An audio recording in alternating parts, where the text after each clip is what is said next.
Antonio told me never to open the locked drawer, but I found his secret letter and the truth might be buried inside.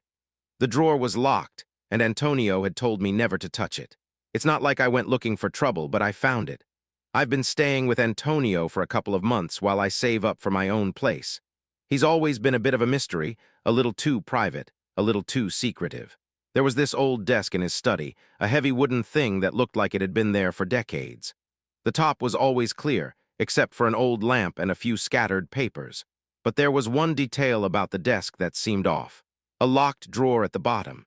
I never gave it a second thought until I found an old letter hidden in my bedroom. The letter was addressed to Antonio from someone named Maria, but there was no return address. It talked about a secret that had been buried years ago. It mentioned the drawer in his office. I tried to put it out of my mind, but curiosity got the better of me. I found myself thinking about the letter more and more, my mind racing with questions. I'd catch myself staring at the desk in his study, wondering what secrets it held. The house seemed to hum with a tension I couldn't ignore.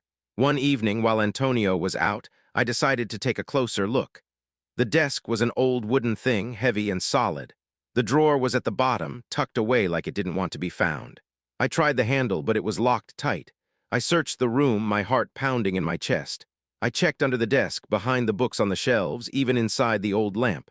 But I found nothing. I was about to give up when I noticed a loose floorboard in my room. Underneath, there was a small key. It fit perfectly in the drawer. As I turned the key, I felt a shiver run down my spine. The drawer slid open with a soft creak. Inside, there were stacks of old papers, yellowed with age. But there was something else, a small, worn notebook.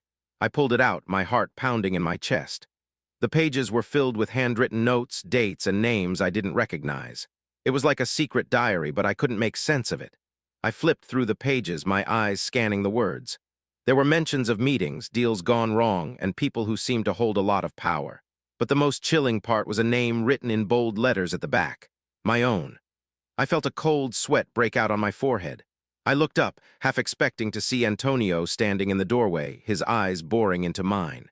But the room was empty, the house silent except for the ticking of the old clock in the hallway. I knew I had to find out more. I had to know why my name was in that notebook and what it meant. I heard the front door open. Antonio was home.